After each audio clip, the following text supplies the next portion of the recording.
Bienvenidos todos desde los estudios de Keep Rocking Panamá. Hoy tenemos el agrado, nuestro gran amigo desde Costa Rica, Jonathan Tencio. ¿Cómo estás, Jonathan? Un gusto, Ismael. Feliz, disfrutando, esperando cuál es la expectativa de lo que tenemos hoy. Sabemos que si estás viendo esto es con un plan perfecto de alguien más, de alguien superior, podría ser más bien, ¿verdad? Que podría decir ahí. Así que sí, de alguien superior que tiene algo para vos y te vamos a contar qué es lo que vamos a hablar. Okay, vamos a hablar pues de la importancia de la palabra en la vida de una persona. A ver, Jonathan, respóndenos. ¿Por qué es tan importante la palabra de Dios en la vida de una persona? Bueno, por lo general cuando estamos perdidos es importante un mapa. ¿Qué sería el mapa de nosotros cuando estamos perdidos? La dirección. ¿Dónde encontramos esa dirección? En la palabra que fue dada por Dios para guiarnos a nosotros. Deuteronomio dice, cerca de ti está la palabra en tu boca y en tu corazón. Entonces, si aceptamos esa palabra, por ejemplo, el libro de Proverbios, que son consejos para la vida, igual que todo el resto de la Biblia, donde suma promesas, donde suma consejos, donde suma vivencias de otras personas para que no repitamos ese patrón, pues muy probablemente vamos a tener una vida más feliz. Ok. Ahora bien, una gran pregunta. ¿Por qué? Si todos tenemos acceso a la misma palabra, mi pregunta es, ¿por qué no a todos les da el mismo resultado? Vamos a la parábola del sembrador y la semilla.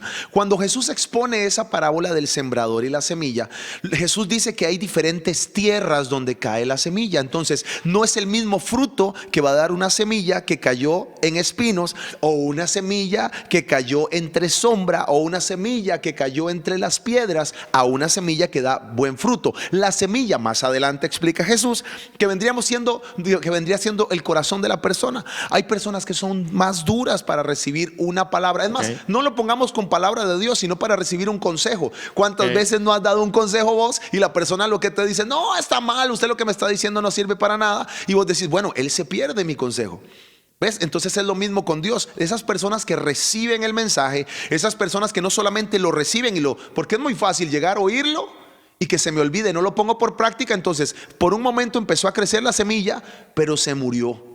Al final, ¿cuál es la semilla que importa? La que es sembrada en buena tierra y la que da mucho fruto. La importancia, el tema de por qué hay personas donde sí da fruto la palabra y otras personas donde no da fruto la palabra, es por la tierra preparada en el corazón. Ok, ahora, ¿cómo actúa la palabra en una persona? Depende de la tierra que tenga. Por ejemplo, una tierra mala, pues ya sabemos, no va a hacer nada. ¿Por qué? Porque Dios permite que la persona tome la decisión de si está preparada para no solamente tener la tierra óptima, sino darle cuidado a esa semilla. Ahora bien, la importancia de una palabra que cae en buena tierra es que obviamente, como te dije hace un momento, va a dar fruto, y ese fruto va a ser de bendición, o va a facilitarle la vida no solamente a la persona, sino va a convertir a la persona en un canal de bendición. Las personas van a acercarse a la persona porque le den algo diferente, van a decir, ella tiene algo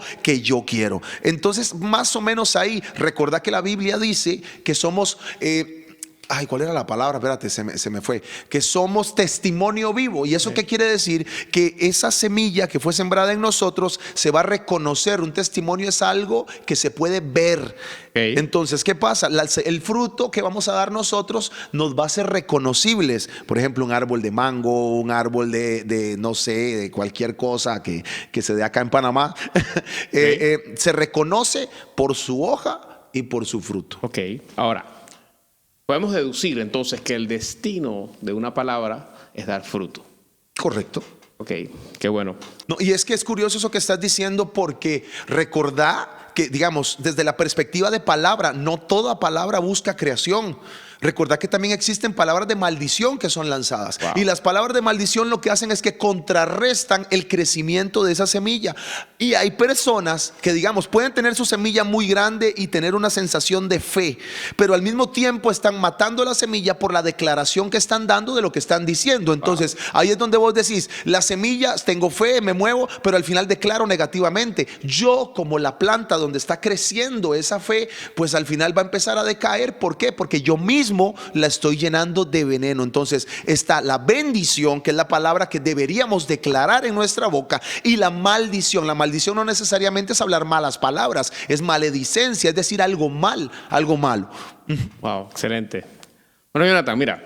Dale. Veo que tienes un piano. A ver, ¿nos puedes cantar una canción? Nuestro hermano Jonathan, aparte de ser pastor, es músico, así que deleítanos. Ópale, hombre. Bueno, tengo un poquito de disfonía porque vengo de realizar un servicio en una iglesia muy linda acá en Panamá.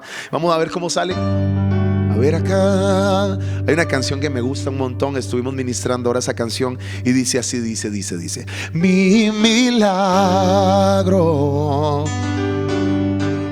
eres tú. Mi mejor milagro se llama Jesús. Y una vez más dice: mi milagro eres tú. Mi mejor milagro, ¿cómo se llama entonces? Se llama Jesús. Entonces, lo que estás diciendo ahorita de la palabra, voy a aprovechar el piano y como es un podcast, más que cantar te voy a decir. Entonces, digamos, por ejemplo, eso, la semilla la da Jesús. Escuchamos que Jesús da esperanza, escuchamos que Jesús da vida en abundancia, pero a veces no lo creemos, a veces no cumplimos la acción que permite que esa palabra permee en nosotros, que esa palabra sea viva en nosotros. Entonces, por ejemplo, tenemos a Jesús, Jesús está ahí, Él dice: yo estoy a la puerta y llamo, si alguno oye mi voz, yo entraré y estaré con Él y disfrutaré con Él y comeremos juntos y transformaré esa casa que está dentro de su corazón. Pero ¿qué pasa si la persona no está dispuesto a abrir esa puerta del corazón para Jesús? Pues el resto de la canción lo que dice e invita a las demás personas es a decirle: mira, así como el siervo, como el animalito que tiene sed busca el agua, entonces así tenemos que ser nosotros. Y la otra parte de la canción dice como el siervo brama por las aguas, así clama mi alma. Como el siervo brama por las aguas, así clama mi alma, así clama mi alma, así clama mi alma por ti. Esa es la palabra que da fruto. ¿Cuál es? La que yo creo. Amén. Y la que no necesariamente la que me motiva, sino la que me transforma. Amén. Wow. Qué bendición tener. Ahora bien, hablaste un tema o un vocablo, mencionaste la palabra fe. Dice la Biblia que por la fe entendemos haber sido constituido el universo por la palabra, de manera que lo que se ve fue hecho de lo que no se veía.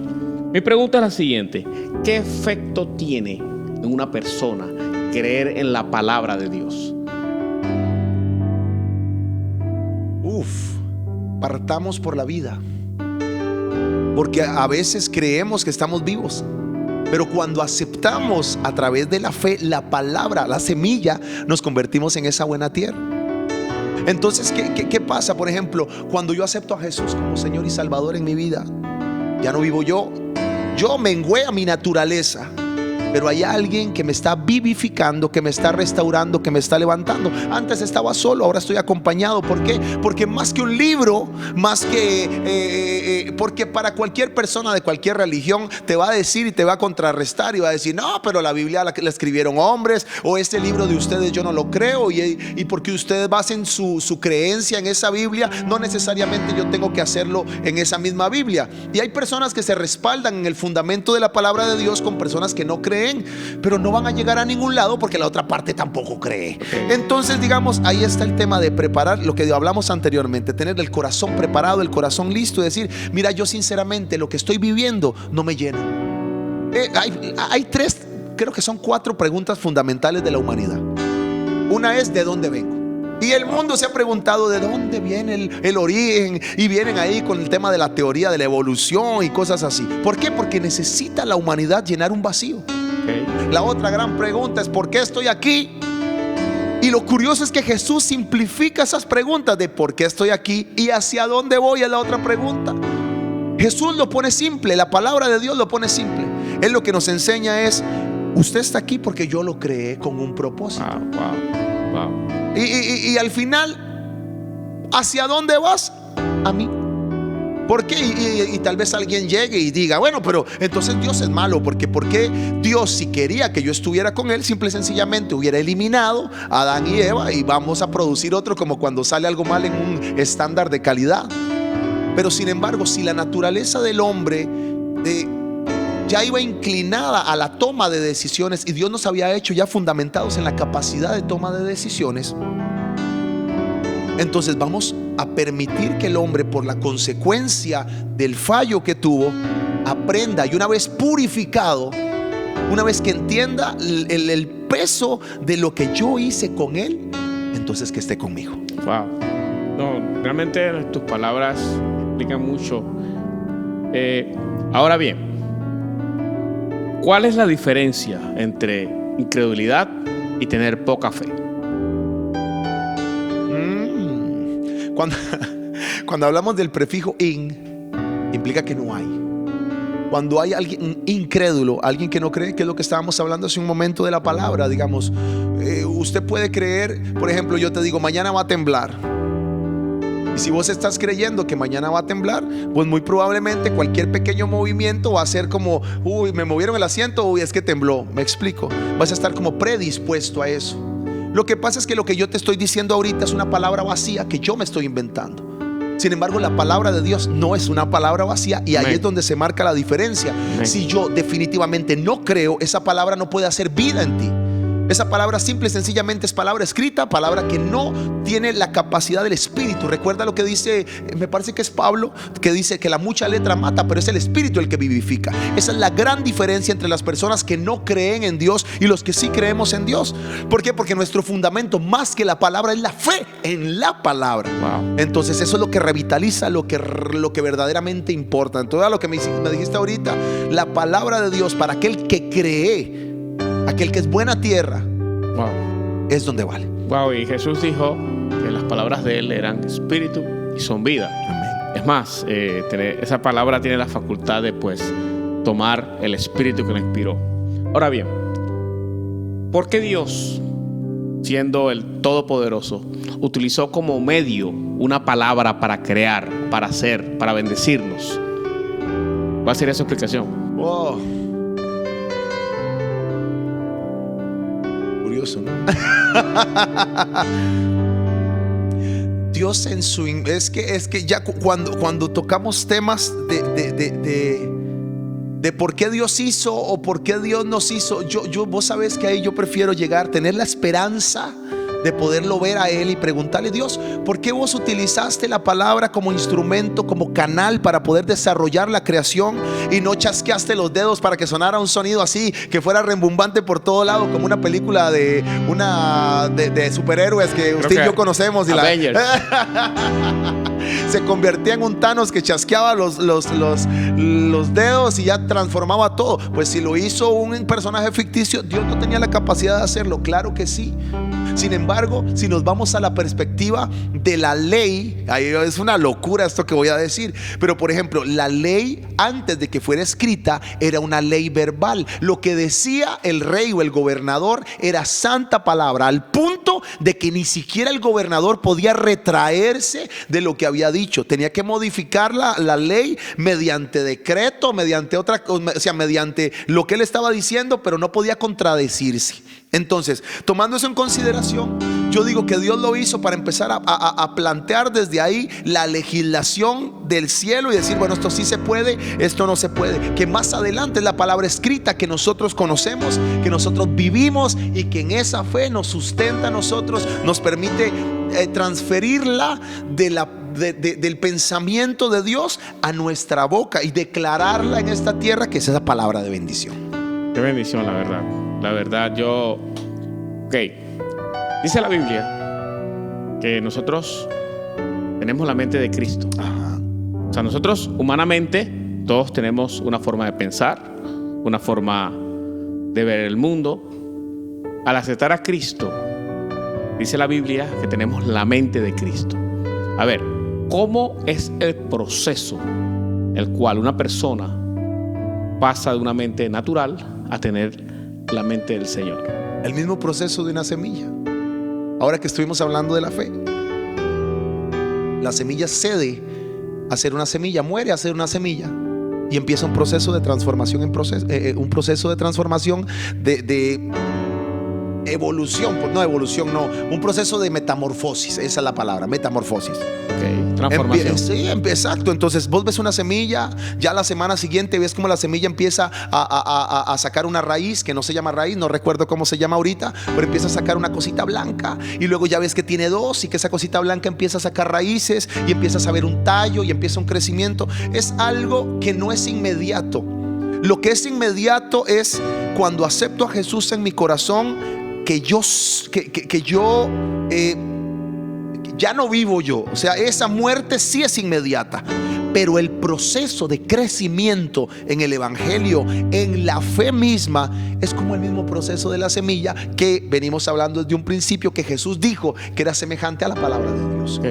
Entonces es un proceso. Así que las personas que nos están viendo hoy, que tal vez tienen muchas cosas por transformar, igual que nosotros dos, ¿verdad que sí? Porque no somos perfectos, pero estamos buscando esa perfección en Dios. ¿Por qué? Porque depende de la estatura que tengamos actualmente. ¿Quién puede decir la estatura? Dios. ¿Y cómo la gente se da cuenta de cuál es tu estatura o tu estatura?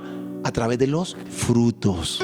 Y antes que se me escape, dice la Biblia que cuando nosotros aceptamos a Cristo como nuestro Salvador, el Espíritu de Dios da testimonio a nuestro espíritu que somos hijos de Dios. ¿Sí? Y Juan lo dice, los que no han nacido por voluntad de carne ni de varón, sino de Dios. Ajá. Pero el apóstol Pedro también dice: andamos en estas cosas y formamos parte de la naturaleza divina. ¿Cree usted? Porque ese término es bien importante, formar parte de la naturaleza divina, que creyendo en la palabra, accionando en la palabra, hacer la palabra hábito en nuestras vidas, ¿cómo sería de cuando dice Pedro, formas parte de la naturaleza divina? Tus palabras. Según lo que acabamos de responder hace un momento, ya no vivo yo. Es como cambiar de entorno. Antes respirábamos oxígeno y ahora estamos como un pez en el agua. No es algo sobrenatural que empieza a pasar en nosotros, porque las cosas sobrenaturales empiezan a verse natural. Wow. El sentirse acompañado de un Dios que nos respalda, que nos guarda, eso es de todos los días. Entonces ese es el testimonio que nosotros recibimos y el espíritu que nos levanta a nosotros cuando estamos desanimados, cuando estamos llorando. Yo creo que una de las grandes diferencias que tiene una persona que conoce a Jesús, que vive con Jesús adentro, bueno, adentro no, que vive con Jesús y que ha sido transformada, es la confianza. Wow. Porque yo me levanto por la mañana, sé que tengo problemas, sé que el mundo, y Jesús mismo lo dijo, en el mundo tendrán aflicción. Wow. Pero hay una palabra que es la que me fortalece, y es que Jesús continúa diciendo: pero estad quietos, tengan paz, porque yo ya vencí al mundo. Esa seguridad, esa seguridad es la que yo te digo a vos, es la que vale la pena y la que nos da, la que fortalece nuestra fe en la palabra de Dios. Es la misma seguridad que tenían los discípulos cuando andaban con Cristo.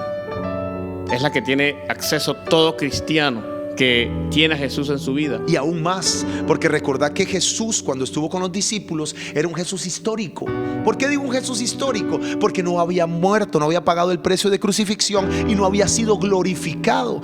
Sin embargo, cuando Jesús muere y luego resucita y luego se aparece a sus discípulos, Él dice: bueno, aquí estoy, pero todavía no he ido al Padre, todavía no había sido recibido con la potencia que hoy tiene, con la potencia que fue visto por Esteban.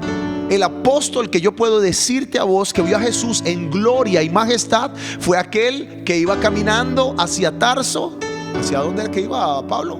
Tarso. ¿Ah, verdad que sí? No, él es de Tarso. Ok, sí, él es de Tarso, iba caminando hacia, espérate, se las quedamos debiendo. A perseguir a los cristianos. Bueno, iba a perseguir a los cristianos. Ahí yo luego les digo dónde. Ahí lo ponemos en los comentarios. Él iba a perseguir a los cristianos y se le apareció una luz resplandeciente que lo hizo caer en el suelo. Tal vez podía ir caminando en un caballo o no sé en qué iba, pero el hombre se cayó. No aguantó la gloria de aquel que llegó y le dijo: Saulo, Saulo, ¿por qué me persigues? 3 días ciego. Entonces imagínate lo que es. Y tantos queremos ver, decimos, Señor, quiero ver tu gloria. Y estaría dispuesto a quedar ciego durante 3 días por verdaderamente ver la majestad y la gloria de Dios. Imagínate personas que vieron a Jesús ya glorificado. Un Esteban vio a Jesús y dijo: veo el cielo abierto. Cuando lo estaban a punto de apedrear, veo el cielo abierto y sentado a la diestra de Dios, al Hijo del Hombre.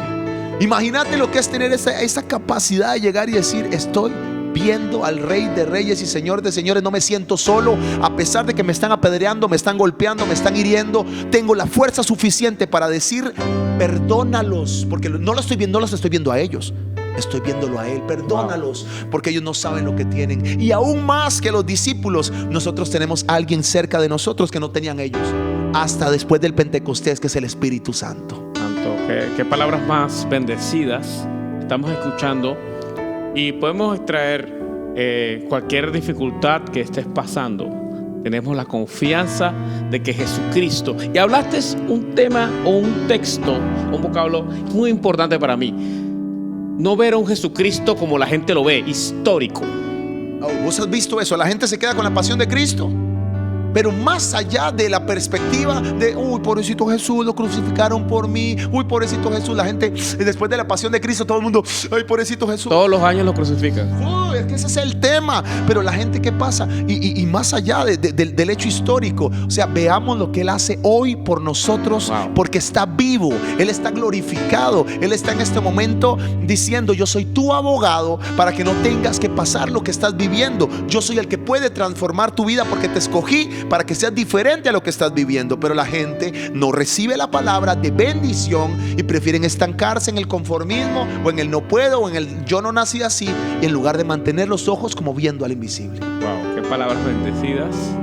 Esperemos pues de que este material edifique tu vida. Puedes compartirnos, dale me gusta, puedes compartirnos, y próximamente tendremos más material, más videos. Y gracias por escucharnos. Dios les bendiga.